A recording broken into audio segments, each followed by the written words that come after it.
Jimin 1 2 3। তুই নোরাকে চিনিস না? জিমিন, তুই এটা কিভাবে বলতে পারলি না?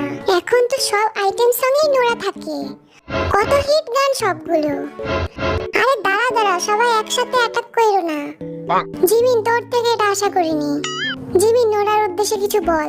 নোরা ফাতেহি, তুমি কিছু মনে কইরো না। জিমিন, বইটা ফেরত দিয়ে দে। ও হ্যাঁ, বইয়ের দরকার নাই আমাদের। বই কিন্তু অনেক দরকারি। না, আমাদের খাবার বেশি গুরুত্বপূর্ণ। আচ্ছা, এবার রাউন্ড 2 শুরু হবে। জেহপের থেকে শুরু করি। ওকে, আমি রেডি। 1 2 3। হালকা জওয়ানি। এটা আমাকে কেন দিল না? এটা আমি পারতাম। তোকে দিলে তুই এটাও পারতি না। তুই এমনি রইছস কেন? তুই নাকি সব পারিস? দেখো পারি কিনা। 1